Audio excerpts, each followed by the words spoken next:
여러분 그동안 교회 다니시면서 수도 없이 들어본 말씀이 있을 겁니다. 바로 믿음으로 구원 얻는다라는 것입니다. 이신칭이라는 말이 있습니다. 화면 띄워주세요.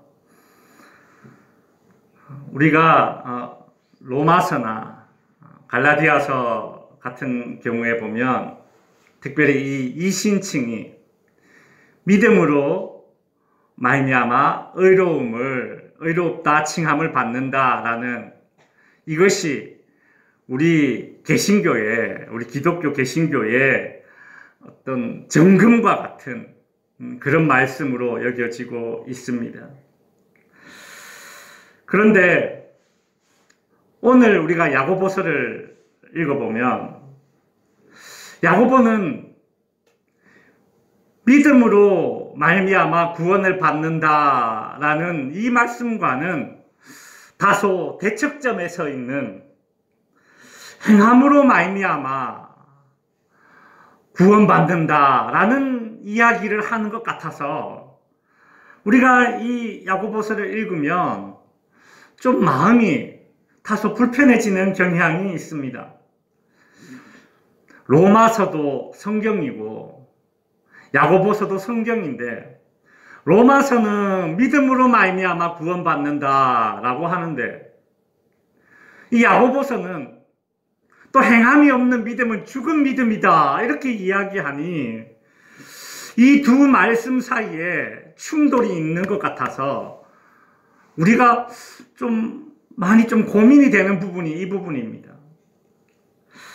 저희가 한 9달 동안 야고보서를 살펴보았는데 오늘 본문이 사실 이 야고보서의 핵심입니다. 야고보 사도가 오늘 본문을 이야기하려고 사실 이 야고보서를 기록했다라고 해도 무방하지 않습니다. 그런데 이 야고보 사도가 쓴 이 야고보서와 사도 바울이 쓴 이 로마서 이신칭의 말씀과 왜 이렇게 뭔가 좀 다를까? 우리가 그 이유를 먼저 좀 알아야 될 것 같습니다. 이유는 아주 쉽습니다. 무엇인가 하면 바울이 로마서나 갈라디아서를 써서 읽어보라고 보낸 그 사람들과 야고보 사도가 야고보서를 써서 읽어보라고 보낸 그 사람들의 대상이 다르기 때문입니다. 사람이 다르니 하는 말도 다르게 하는 것입니다.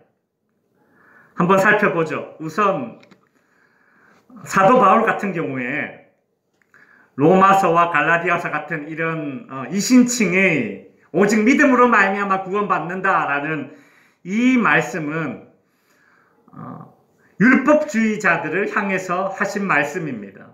율법주의자들이란 무엇인가, 누구인가?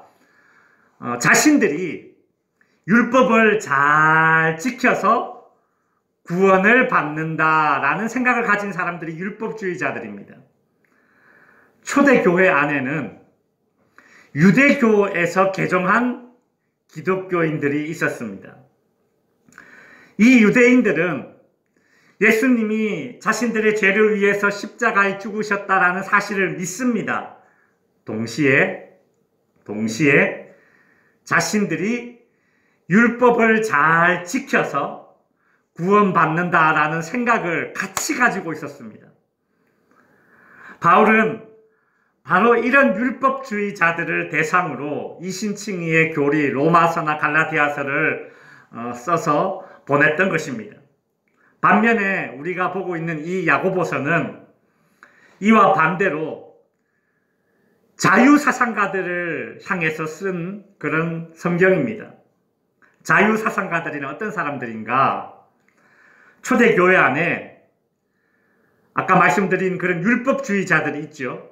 율법을 지켜야지 그래도 구원받지. 이런 유대교에서 개종한 사람들, 그 사람들과 반대 지점에 있는 그런 사람들입니다. 마치 야당이 있고 여당이 있듯이 말입니다.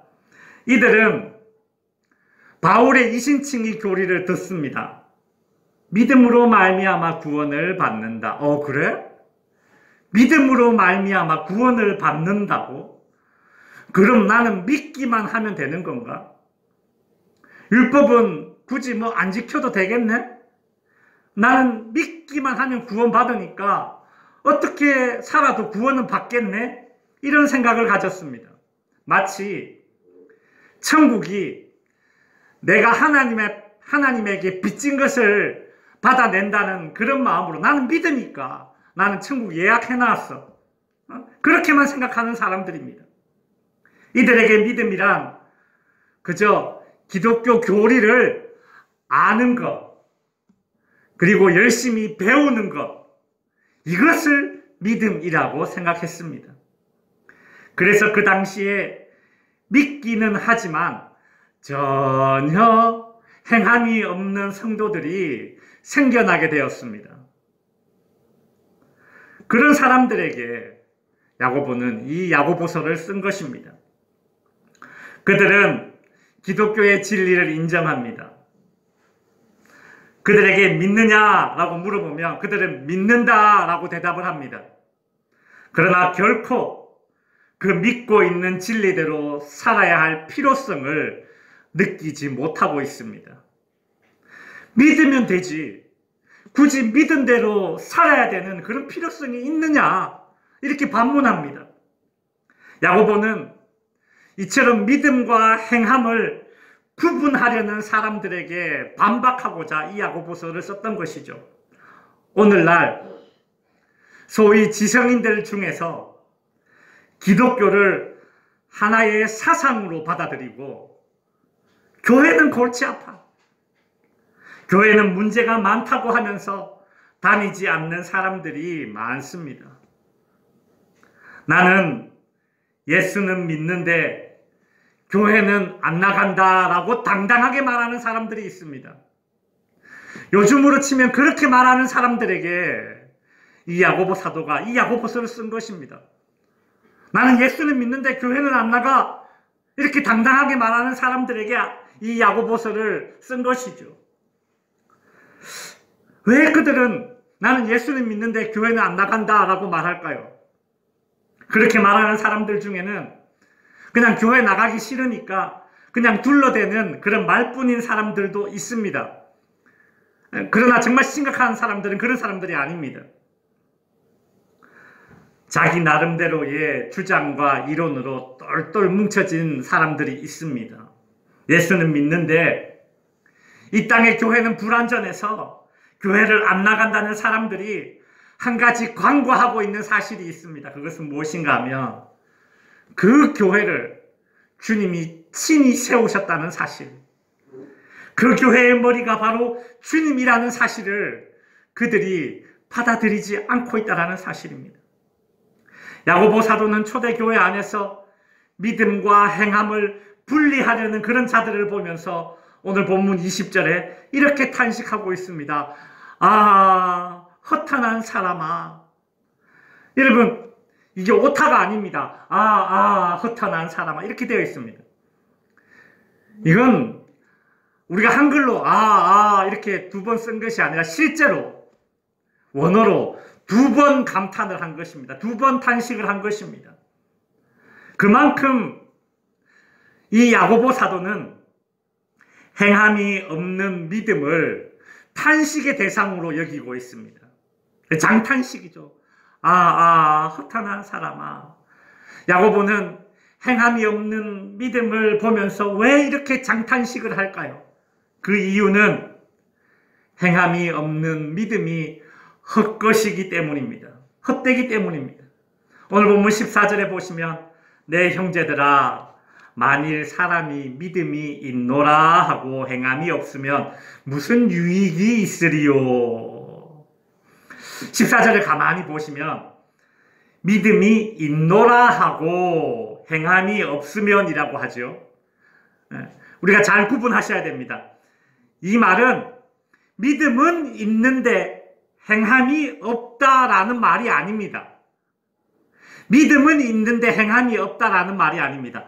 믿음이 있노라 하고 행함이 없으면, 이 말입니다. 그러니까 믿음이 있다고 말할 뿐 행함이 없다라는 그런 얘기입니다. 성도 여러분, 우리 인생에서 믿음이 얼마나 유익한 것입니까? 믿음이야말로 이 땅에서뿐만 아니라 저곳에서도 정말 유익한 것이 바로 믿음입니다. 세상 모든 것이 다 불타 없어져도 우리의 믿음만은 남습니다. 그런데 이처럼 유익한 믿음을 무슨 유익이 있으리요? 라고 탄식하게 만드는 것, 무익하게 만드는 것, 허무하게 만드는 것, 그것이 바로 행함이 없는 그런 믿음입니다. 야고보는 오늘 본문 15절, 16절에서 이런 말뿐인 믿음을 지닌 자가 교회 공동체 안에서 어떻게 행하고 있는지를 고발하고 있습니다. 이렇게 예를 들어 설명하죠. 만일 형제나 자매가 헐벗고 일용할 양식이 없는데 너희 중에 누구든지 그에게 평안히 가라, 덥게 하라, 배부르게 하라 이렇게 하며 그 몸에 쓸 것을 주지 아니하면 무슨 유익이 있으리요? 이러면 어떤 사람이 지금 되게 춥고 배고픕니다. 굶주려 있습니다. 그 사람에게 다가가서 아주 온화한 미소로 춥지, 따뜻하게 입고 다녀, 배고프지, 굶고 다니지 마. 그렇게 말을 했다고 봅시다. 여러분, 그 말은 빈말입니다. 빈말. 이건 말뿐인 거예요. 정말 그 사람이 춥고 배고픈 걸 안다면 내가 가진 콩 한 조각이라도 주면서, 그죠? 이거라도 먹어. 이게 진짜 그 사람을 긍휼히 여기는 마음이 겉으로 행동으로 드러나는 거죠. 야고보는 말뿐인 것과 행함 사이에 그 대비를 하고 있지, 이 야고보서와 로마서에 대한 오해를 마치 믿음과 행함의 그런 대비로 그렇게 우리가 착각해서는 안 되는 것입니다. 이건 오해죠. 여러분, 예수님께서 마태복음 7장 21절에서도 이렇게 말씀하셨습니다. 나더러 주여 주여 하는 자마다 다 천국에 들어갈 것이 아니요 다만 하늘에 계신 내 아버지의 뜻대로 행하는 자라야 들어가리라.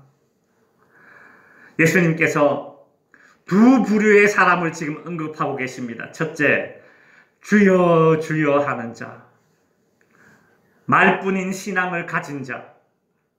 두 번째 부류는 아버지의 뜻대로 행하는 자. 예수님은 어떤 자가 천국에 들어간다고 말씀하고 계십니까? 아버지의 뜻대로 행하는 자. 예수님은 말뿐인 신앙을 인정하지 않고 계신 겁니다. 성도 여러분, 천국에 못 들어간다면 우리가 아무리 주여 주여 했던 그 말들이 무슨 소용이 있습니까? 다 헛것이죠. 행함이 없는 말뿐인 자들의 믿음이 헛것이듯이 행함이 없는 지식뿐인 믿음 또한 다 헛것입니다. 이런 말뿐인 믿음, 이 헛것은 귀신들도 가지고 있는 것입니다. 오늘 본문 19절에 보시면 네가 하나님은 한 분인 줄을 믿느냐? 잘하는도다. 귀신들도 믿고 떠느니라. 심지어 귀신들도 하나님이 어떤 분인지 알고 있습니다. 어느 날 예수님께서 회당에서 말씀을 가르치실 때에 이런 일이 일어났습니다. 누가복음 4장 33절 34절에 보시면 회당에 들어온 귀신 들린 사람이 있어 크게 소리질러 이르되 아 나사렛 예수여 우리가 당신과 무슨 상관이 있나이까? 우리를 멸하러 왔나이까? 나는 당신이 누구인 줄 아오니 하나님의 거룩한 자니이다. 여러분, 이 맨 뒷문장만 보시면 이게 무슨 대단한 믿음을 가진 사람이 했는 말처럼 보이지 않습니까? 나는 당신이 누군 줄 아오니 하나님의 거룩한 자니이다. 여러분, 이 당시에 예수님의 사역 초기입니다. 아무도 예수님이 하나님의 아들이심을 모르고 있는 그런 상황에서, 심지어 제자들도 예수님이 누군지 정확하게 모르고 있고, 그리고 구약을 잘 알고 있는 그런 유대의 종교 지도자들도 예수가 누구인지 모르고 있는 상황에서 이 귀신은 알고 있죠. 당신은 하나님의 거룩한 자다. 여러분, 그러나 이 알미 무슨 소용이 있습니까? 귀신이 알고 있는 예수님에 대한 이 알미, 귀신을 구원으로 이끌 수 있습니까? 아니요. 이건 허무한 것이에요. 헛것이에요. 아무리 귀신이 예수님을 잘 알고 정확하게 예수님이 누군지 알고 있어도 그것은 헛것이에요. 아무것도 아니에요. 여기서 헛것이라는 것은 먼지와 같습니다. 바람에 날리는 그 먼지와 같다라는 것입니다. 헛것이라는 것이죠. 야고보는 자신이 하나님을 믿는다고 하면서 행함이 없는 뻔뻔한 사람들에게 내기를 한 가지 제안합니다. 그게 18절에 이런 말씀입니다. 어떤 사람은 말하기를 너는 믿음이 있고, 여기서 어떤 사람은 바로 자기 자신을 이야기하는 거예요. 야고보는 이렇게 말합니다. 너는 믿음이 있고 나는 행함이 있으니 행함이 없는 네 믿음을 내게 보이라. 나는 행함으로 내 믿음을 너에게 보이리라. 좀 더 이 구절을 좀 더 쉽게 풀어 설명하면 이런 내용입니다. 한 카드 넘기세요. 행함이 없어도 존재한다는 네 믿음을 증명해봐라. 행함이 없어도 존재한다는 네 믿음을 한번 증명해봐. 그러면 나는 행함과 함께 존재하는 내 믿음을 증명해 보이겠다. 이 말이에요. 야고보는 행함이 없이도 믿음이 있다고 말하는 그 믿음은 헛된 믿음이다 라는 논증을 하기 위해서 구약의 두 사건을 이제 예로 들어서 이야기해 주고 있습니다. 첫 번째 예로 든 사건이 무엇인가 하면 바로 아브라함이 이삭을 제물로 바친 사건입니다. 우리는 아브라함을 믿음의 조상이다 라고 그렇게 아브라함의 별명을 지어서 부르고 있죠. 믿음의 조상 아브라함. 아브라함은 믿음이 그저 이 머릿속에 관념으로 존재하는 것이 아니라 실제 하는 무엇임을 우리에게 보여준 사람이 바로 이 아브라함입니다. 아브라함은 어떻게 믿음이 그저 머릿속에 존재하는 어떤 관념이 아니라 내 삶 속에 실제하는 것인가를 보여주었죠. 어떻게 보여주었습니까? 야고보서 2장 21절에 보시면 우리 조상 아브라함이 그 아들 이삭을 제단에 바칠 때에 행함으로 의롭다 하심을 받은 것이 아니냐. 여기서 바칠 때에 라는 말이 나오죠. 뭐뭐 할 때, 뭐뭐 하게 될 때 이 말입니다. 이 말은 정확하게 어떤 행동을 하고 있는 그 시점을 가르치고 있습니다. 아브라함이 이삭을 제물로 바치는 그 순간의 그 행동이 곧 아브라함에게 믿음이 있음을 증명된 시점이라는 것입니다. 야고보는 또 다른 예로 기생 라합의 이야기를 해주고 있습니다. 앞에서 예로 든 아브라함은 워낙 우리가 믿음의 사람, 그런 모범적인 믿음의 사람으로 우리가 알고 있는 반면에 이 라합은 이방인입니다. 더군다나 기생이라는 신분을 가지고 있습니다. 이 아브라함과는 너무 대조적인 그런 사람이죠. 그런데 이 여성도 어떻게 그의 믿음을 증명하였는가? 여호수아 2장 9절에 보시면 라합은 정탐꾼들에게 여호와께서 이 땅을 너희에게 주신 줄을 내가 아노라 라고 말했습니다. 이스라엘 정탐꾼들이 오기 전에 이스라엘에 대한 소식을 다 듣고서 여호와 하나님이 가나안 땅을 이스라엘 백성들에게 주셨다라는 것을 직접 고백했습니다. 그래서 11절에 보시면 너희의 하나님 여호와는 위로는 하늘에서도 아래로는 땅에서도 하나님이시니라 라는 그런 고백을 했습니다. 여러분, 이 고백만 보아도 우리는 라합이 구원받을 만한 믿음이 있었다고 생각할 수 있습니다.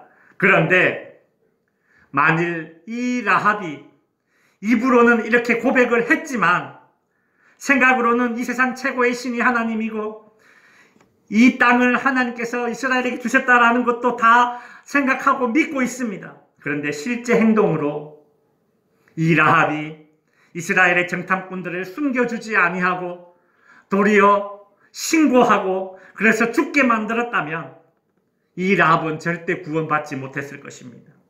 그리고 예수님의 족보에도 들어가지 못했을 것입니다. 그래서 야고보는 오늘 본문 25절에서 또 이와 같이 기생 라합이 사자들을 접대하여 다른 길로 나가게 할 때에 행함으로 의롭다 하심을 받은 것이 아니에요. 여기도 아브라함 때와 마찬가지로 뭐뭐 하게 할 때에, 뭐뭐 할 때에, 그죠? 정확하게 어떤 행동을 하고 있는 시점을 언급하고 있습니다. 그녀의 암과 그녀의 고백이 행동으로 이어졌기 때문에 이 모든 일이 가능해졌다라는 것이죠. 요즘 군대에 가면 훈련소에서 이런 체험을 한다고 합니다. 한 1m 정도 되는 높은 곳에 올라가서 뒤로 이렇게 그대로 탁 넘어지는 것입니다. 뒤에 전우들이 딱 받쳐준다는 것을 믿고 내가 뒤로 이렇게 넘어져도 나는 머리가 깨지지 않을 거야. 왜냐하면 전우들이 뒤에서 잘 받쳐주니까 이렇게 믿고 한 1m 정도 되는 곳에 올라가서 팔을 이렇게 펴고 뒤로 이렇게 눕습니다. 근데 여러분 실제로 이렇게 해보라 그러면 10명 가운데 2~3명은 이렇게 못한답니다. 다리가 구부러져서 이렇게 넘어지거나 혹은 뒤로 넘어지면서 이렇게 팔을 땅에 짚으려고 하거나 이렇게 넘어진다라는 거예요. 왜요? 내가 말은 전우들을 믿는다라고 하지만 이렇게 믿지 못하니까 말은 믿는다라고 하지만 믿지 못하니까 뒤로 못 눕는 겁니다. 10명 가운데 2~3명은 못한다라고 합니다. 생각보다 많죠. 여러분, 전우를 향한 믿음이 있는 군인은 이 짧은 순간에도 그 믿음이 드러납니까? 안 드러납니까? 드러나잖아요. 믿음은 찰나의 순간에도 행동으로 드러나는데 일평생 믿음을 가졌다고 하는데 그 믿음이 행동으로 드러나지 않는다는 것은 매우 이상한 일이죠. 매우 이상한 일입니다. 이 짧은 순간에도 믿음이 드러나는데 일평생 믿음을 가졌다고 하면서 살아가는데 왜 믿음이 행동으로 드러나지 않을까? 이건 정말 이상한 일 아닙니까? 그래서 야고보는 오늘 본문 26절에서 이렇게 결론을 내려버립니다. 믿음과 행함과의 관계를 몸과 영혼으로 비유해서 결론을 짓고 있습니다. 영혼 없는 몸이 죽은 것 같이 행함이 없는 믿음은 죽은 것이니라. 이 비유는 또 다른 설명이 필요 없는 분명한 비유인 것 같습니다. 자유주의자들은 믿음과 행함이 분리되어서도 존재할 수 있다. 그렇게 말하지만 그러나 야고보는 분명히 언급하고 있죠. 그런 믿음은 죽은 믿음이다. 살아있는 사람이라면 몸과 영혼을 분리해서 존재한다라고 생각하지 않는다. 상상할 수조차 없다. 영혼과 몸이 분리되어 있지 않고 유기적으로 함께 작용할 때에 우리는 그런 사람을 보고 살아있는 사람이라고 인정해 줄 수 있습니다. 믿음과 행함의 관계가 바로 이와 같습니다. 절대 분리될 수 없습니다. 이제 말씀을 정리하겠습니다. 성도 여러분, 이 야고보서가 우리에게 주는 불편함이 있습니다. 그것은 신앙을 그저 말로 때우려는 사람들이 직면하게 되는 불편함입니다. 일종의 팩트 폭행입니다. 반대로 야고보는 우리에게 이 야고보서를 통해서 또 이런 위로도 줍니다. 야고보는 아직 행함이 따르지 못하는 연약한 믿음을 책망하는 것이 아닙니다. 행함과 믿음을 의도적으로 분리해서 내가 행하지 않으면서도 자신의 믿음이 온전하다라고 그렇게 주장하는 자들을 책망하는 것이 야고보서죠.